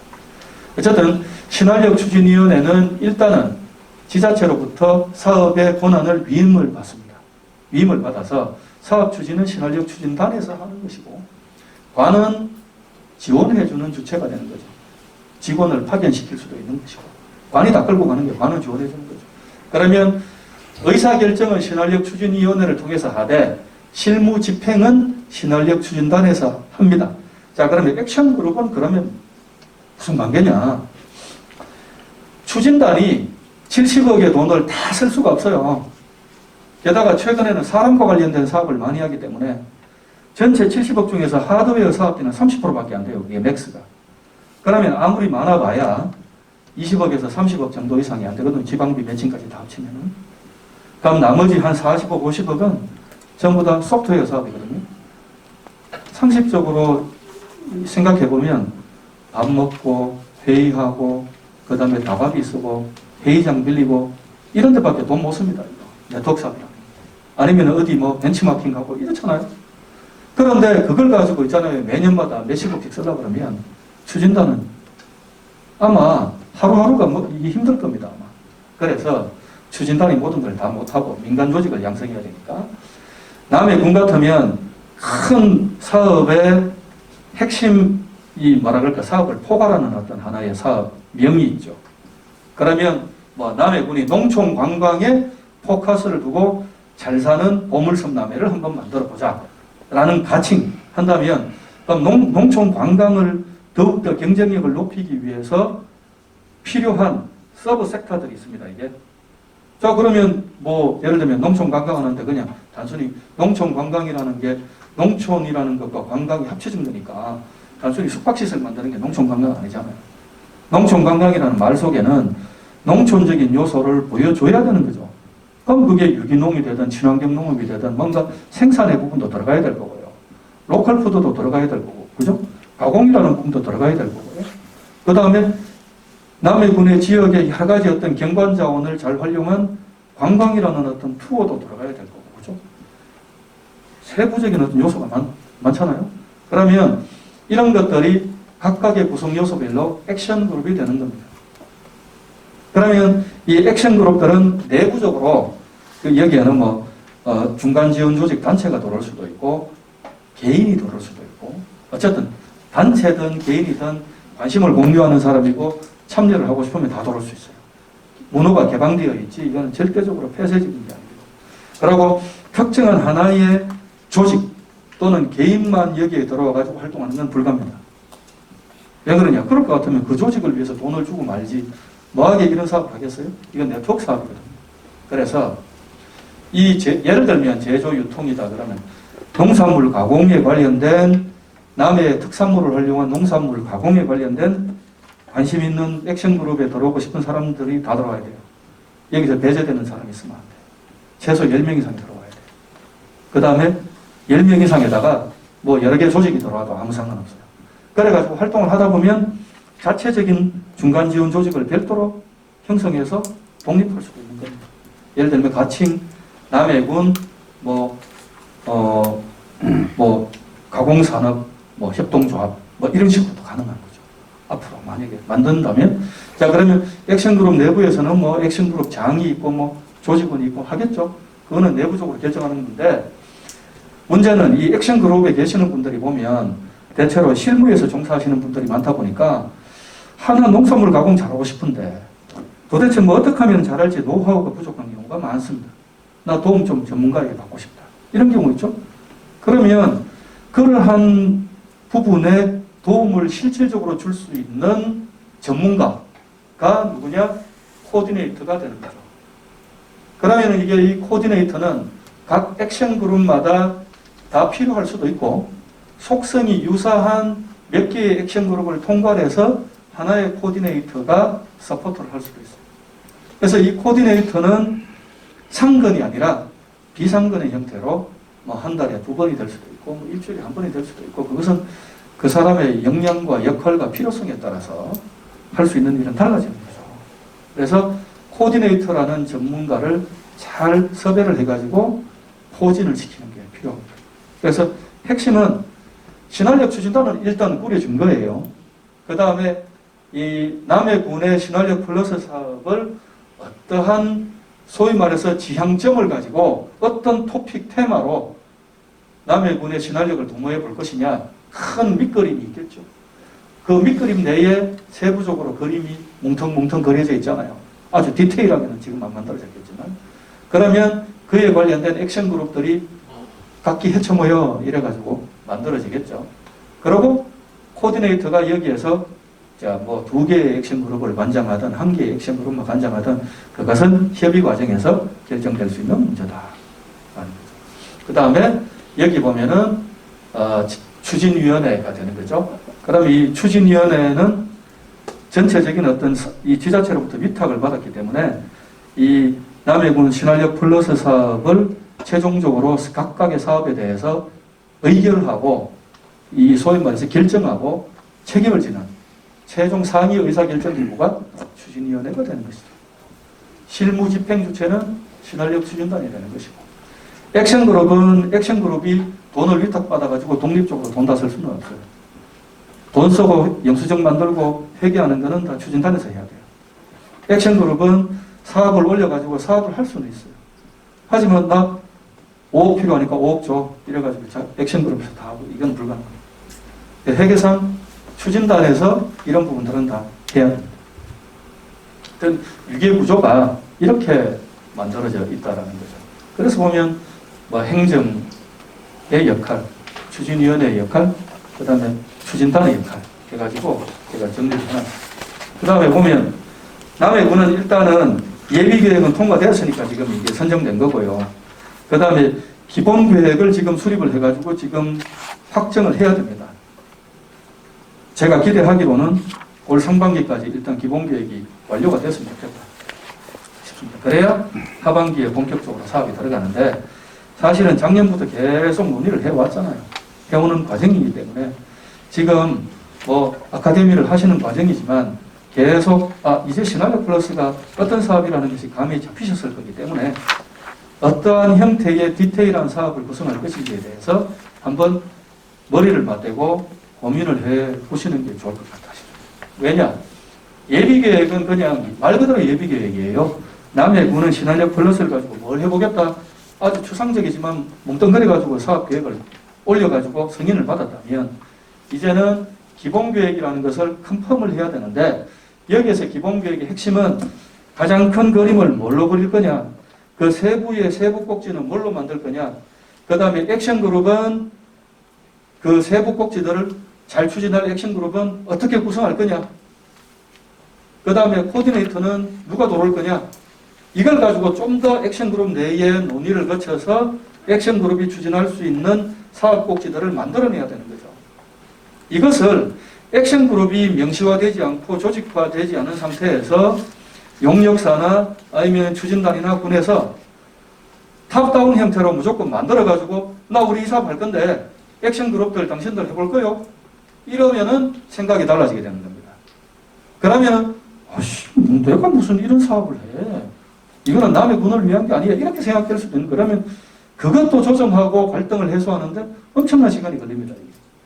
그래서 시간이 약간 걸릴지 모르겠지만 지금 단계에서 여러분들 각각 나 이거 남의 군 신활력 플러스 사업의 취지에 맞게 필요하다면 이 사업을 내가 한번 주도적으로 해보고 싶다라는 분들이 계실 겁니다. 그러면 적극적으로 의사를 개진을 하시고 그 다음에 여기에 계시는 분들이 자꾸 있잖아요. 사이드 테이블 가가지고 몇 사람끼리 이야기해가지고 결정하려고 하지 마시고 오픈된 공간에서 이런 사업 한번 했으면 좋겠습니다. 딱 띄우시고 그러고 난 다음에 공감대를 얻으시면 굉장히 사업 추진이 원만할 것 같은 생각이 들거든요. 그런 사업 중심으로 큰 사업 덩치들을 만들 필요가 있다. 이런 생각이 듭니다. 그래서 추진단의 역할이 쉽지가 않습니다. 이게 추진단장님이 참 이게 브로커의 중심이 되어야 되는 거죠. 이해관계가 있으면 다 풀어줘야 되고 등등등 역할을 다 해줘야 되는 게 추진단이고 추진단장의 역할이라는 거죠. 그렇습니다. 그래서 전체적으로 보시면 어차피 나라 돈을 가지고 쓰시는 거기 때문에 특정 조직, 특정 개인의 이해관계만 해당하는 또 이익관계만 해당하는 사업은 절대로 받아들여지지 않습니다. 저희 중앙계획위원회가 저희들이 사업계획을 다 승인을 해주는데 저희들이 아주 섬세하게 필터를 합니다. 봤을 때 특정한 조직 중심으로만 이게 수혜가 돌아가도록 만든 사업계획이라고 판단하면 저희들은 승인을 해주지 않을 것입니다. 그래서 아마 그런 부분들은 크게 걱정하지 않으셔도 되겠다라는 생각이 듭니다. 하지만 만약에 필요에 따라서 한두 개 조직이 중심이 돼가지고 끌려갈 수밖에 없는 지역적인 고유한 특성을 가지고 있다면 그런 부분들은 충분히 소명이 가능하고 그러면은 추진이 안 될 수도, 추진이 충분히 가능하죠.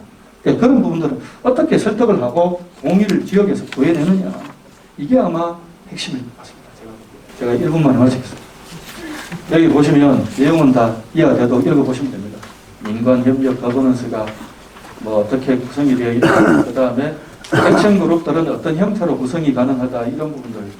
뭐 법인이 될 수도 있고 협동조합이 될 수도 있고 등등이 있는데 각각의 장단점들이 다 있어요. 그래서 처음부터 이걸 만들어낸 게 아니라 우리의 액션 그룹의 특성상 이러한 형태의 조직 형태를 지향을 해서 한번 운영을 해보자가 가능하다는 것입니다.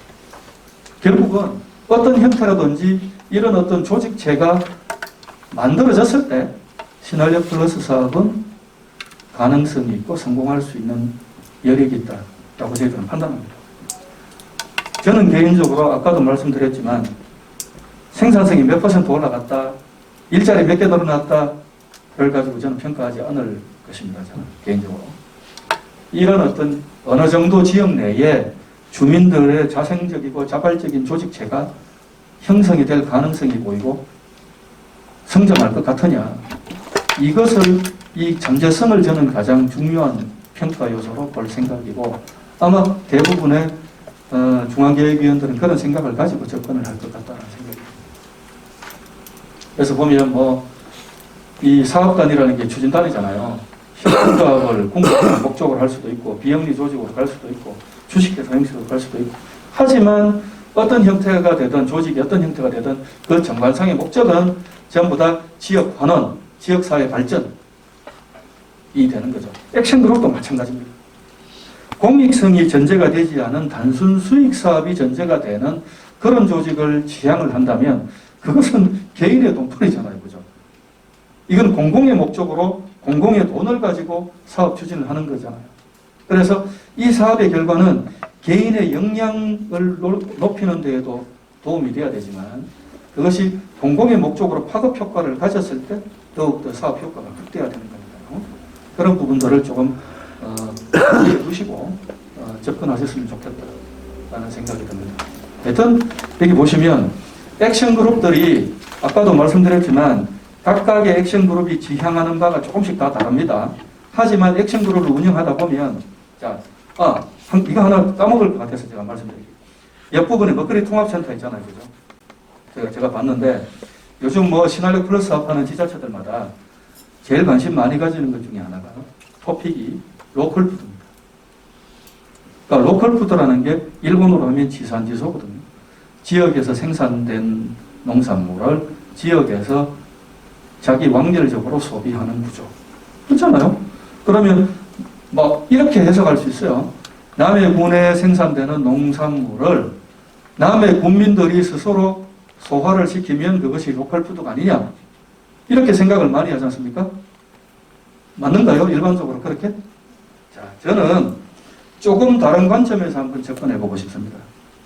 무슨 말씀이냐. 제가 일본이나 미국이나 그 유럽에서 살면서 경험을 한 것 중에 하나가 제가 유학할 때가 25년 전이었는데 그때 있잖아요. 유기농 로컬 푸드라면서 아예 그때는 마트에 지금으로 따지면 뭐 홈플러스나 뭐 이런 데 있잖아요. 마트에 이 로컬 푸드 부스가 따로 있었어요. 지금 우리나라에서 이제 만들어지잖아요. 그죠? 있었는데 그때 로컬 푸드의 로컬의 개념이 뭐냐? 이게 굉장히 중요한데 미국 같으면 50개 주잖아요. 그죠? 그러면 한 주의 사이즈가 우리나라보다 큰 경우가 많습니다. 우리나라 땅덩어리보다 훨씬 큰 주가 있다는 거죠. 자, 워싱턴 주다, 시애틀에 있는 워싱턴 주다, 또는 LA가 있는 캘리포니아 주다 이러면 자, 로컬 푸드 그러면 남의 군만을 기준으로 한다면 이렇게 될 거예요. 자, LA 카운티에 있는 조그만한 카운티에서 생산되는 농산물을 LA 카운티에 있는 조그만한 마을의 사람들이 소비하는 것이 로컬 푸드 아니냐. 이렇게 생각할 텐데 그게 아니라 캘리포니아 주에서 생산된 모든 농산물은 로컬 푸드의 생산물이고 캘리포니아 사람들이 소비하면은 로컬 푸드의 소비의 범위다. 라고 생각하고 있더라고요. 그러니까 이제 국가의 크기마다 조금씩 로컬의 범위가 다르다는 거죠. 일본 같은 경우에도 로컬 푸드라고 했을 때 그 지역의 범위가 좀 컸어요. 그래서 제가 자 그러면 우리나라에서 로컬 푸드의 범위를 어떻게 잡으면 좋을까? 라는 생각을 했거든요. 이거는 뭐 과학적이고 아니면 학문적으로 규정할 일은 없을 것 같은데 적어도 너무 남의 군에 한정 짓고 또는 뭐 진주시 같으면 진주시에 한정을 짓는 것은 사실은 크게 의미가 없다라는 생각은 저는 개인적으로 들었어요. 무슨 이야기냐면 생산물이 각 지역마다 다양하게 많이 나는데 그게 꼭 장점은 아니에요. 왜냐하면 이제는 특화를 시켜야 될 필요가 있거든요. 그죠? 호당 경제 면적도 좀 늘어나야 되고 특산물 중심으로 해가지고 이제 특화작물 중심으로 해가지고 특화를 시킬 필요가 있는 거죠. 지역별로. 모든 지역에다 마늘 농사를 짓고 모든 지역에다 양파 농사 다 짓고 모든 지역에다 시금치를 할 수 없는 거 아닙니까? 그래서 그러면 특화가 안 되고 효율성이 안 높아지니까. 그래서 로컬의 범위를 경상남도 전체 저는 개인적으로 다 잡았으면 좋겠다 싶고 소비의 범위도 경남 사람들이 다 소비하면 로컬의 범주고 그래서 남해 군에서 생산된 농산물은 결국 뭐 사천이 되든 남해가 되든 뭐 하동이 되든 다 똑같이 로컬 푸드에서 생산되는 작물이죠. 다만 남해 군이 다양한 어떤 농산물을 생산하지만 그 중에서 포커스를 두는 작물들이 있으니까 그걸 중심으로 로컬 푸드에서 조금 더 많이 투입하면 되는 거고요. 또 상식적으로 생각해 보면 남해 군에 국한시키면 소비할 수 있는 인구의 여력은 6만 명인데 로컬 푸드의 소비의 범위를 경남 전체로 확대시키면 최소 340만이잖아요. 그죠? 그러면 6만 명의 주민들이 살고 있는 곳에서 생산된 제품이 340만 명의 공간 범위의 소비자들에게 로컬 푸드로서 선순환 거리를 만들도록 만드는 것. 이게 어떤 면에서 보면 파이를 키우는 방법 아니냐라는 거죠. 다만 로컬 푸드라고 하면 생산, 그 다음에 가공, 유통, 소비 이 하나가 하나의 일관된 연결고리잖아요. 그죠? 그래서 어떤 분들은 로컬 푸드 하면 생산을 하시는 분들은 생산에만 초점을 두고 가공을 하시는 분들은 가공에만 초점을 두고 그 다음에 이 유통을 하시는 분들은 유통에만 초점을 두는데 로컬 푸드라는 맥락에서 비추어 보면은 한 지역에서 로컬 푸드의 기반을 갖추려면 이 처음 연결고리 시작점부터 종결되는 어떤 마무리 고리까지가 어느 정도의 기반이 다 형성이 되어 있어야 이 로컬 푸드의 인프라가 구축이 되고 사이클이 돌아갈 수 있는 거예요. 자, 그러면 제가 만약에 경남 사람이고 왜 그러면은 경남에서 생산된 농산물을 먹어줘야 되느냐라는 당위성이 만들어져야 되지 않겠습니까? 이유가 있어야 되는 거죠. 무작정 그냥 나는 경남 사람이니까 경남의 농산물을 먹어야 된다라고 하면 단순히 그거는 애국심에 호소하는 거잖아요. 애향심에 호소하고 애국심에 호소하는 거 아닙니까? 한국 사람이 한국 물건을 무조건 사야지. 이거는 70년대 사고방식 아닙니까? 우격다짐이잖아요. 이왕이면 다홍치마라고 똑같은 경쟁력을 가지고 있으면 뭐 국산을 이용하는 거고 지역 산물을 이용하는 거고 이거는 가능하지만 훨씬 가격도 싸고 품질도 양호한데 무조건 외지의 물건이나 외국 물건을 사지 말라고 하는 거는 그거는 우격다짐이잖아요.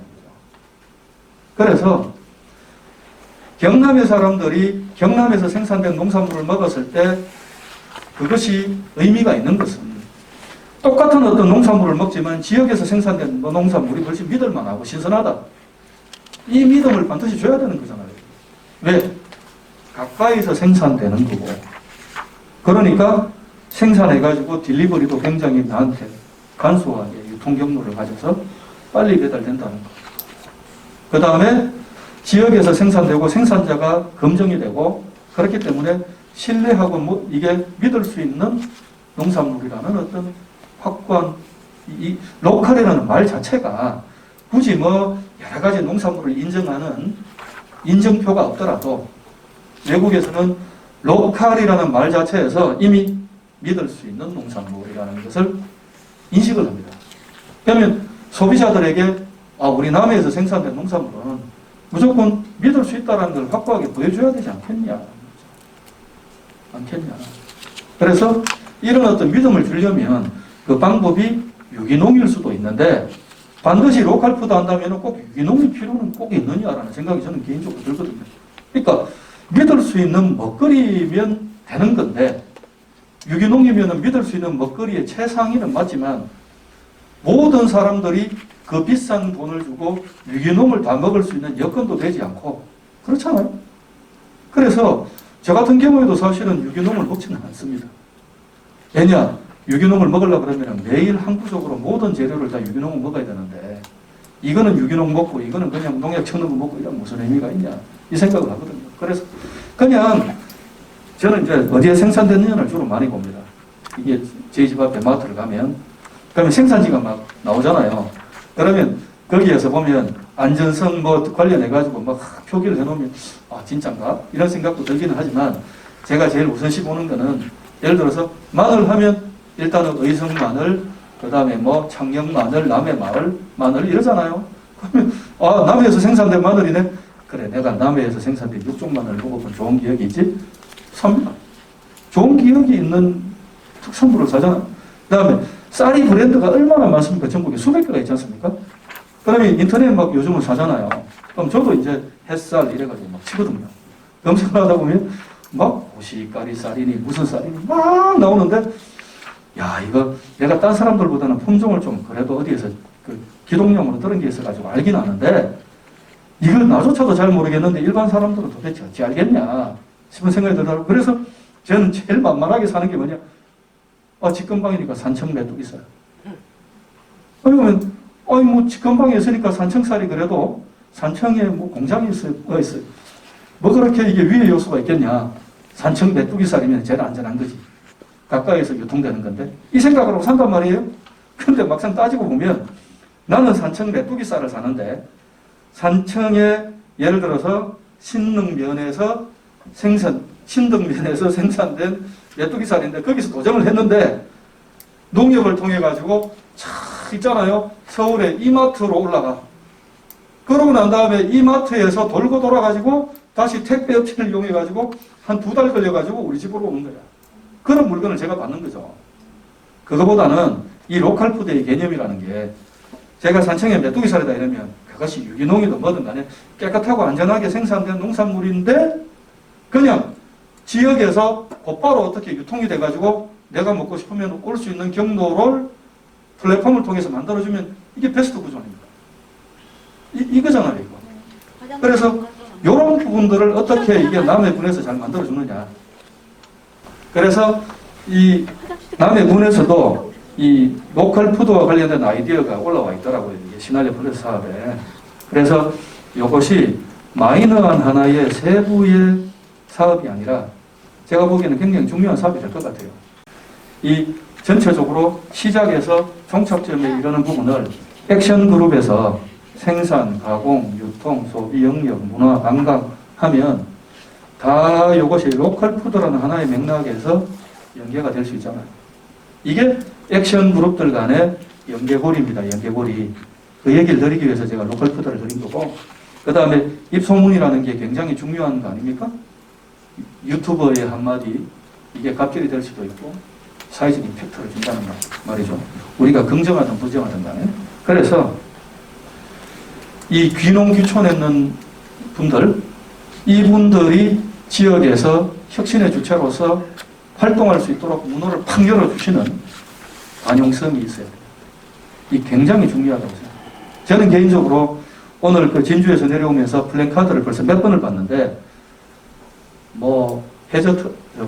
여수에서 남해로 넘어가는 이 다리, 브릿지를 만들면 남해 문이 완전히 그냥 세상이 바뀔 것처럼 그렇게 적어 놓으셨는데, 저는 그거는 몇천억 들어가는 사업이지만, 거의 1조 원 가까이 들어가는 사업이지만, 70억 들어가는 신활역 사업에서 3, 4년 동안 여러분들이 어떠한 분들로 바뀌느냐, 역할을 하느냐가 저는 그 다리보다 훨씬 중요한 거라고 저는 개인적으로 판단하고 있습니다. 기왕이면 더 엉치말하고 다리도 만들어지고 여러분들이 친환력 플러스 사업을 통해 가지고 남해 지역의 역량을 더욱더 강화시킨 상태에서 다리 만들어지면 더 좋겠죠. 그래야 여수에 안 뺏기잖아요. 다리 만들어서 제일 걱정되는 거는 죽 서서 개주는 거 아닙니까? 남해에 아주 아름답고 좋은 자연은 다 제공해주고 이용하도록 만들어 놓고 관광객이 숙박하고 노는 거는 전부 다 여수 가가지고 놀면 최악의 구조 아니에요. 이거를 막는 작업을 해야 돼요. 제가 말씀드리는 건 행정에서 역할, 군수의 역할, 정치인의 역할은 거대한 인프라에 돈을 몇천억 따오는 건 그쪽에서 하는 사람이 국민들을 자꾸 동원하려고 그래요. 그걸 정서에 호소하는. 여기에 계시는 분들은 이 하나의 민초들이 자기의 역량을 자기 위치에서 최대한 발휘해가지고 시너지를 내도록 만드는 게 더 중요한 거죠. 그래서 70억이 1조 원을 이길 수 있을 때 저는 남해군이 성공할 수 있다. 이 생각을 하고 마무리 짓도록 하겠습니다. 너무 길게 했어요.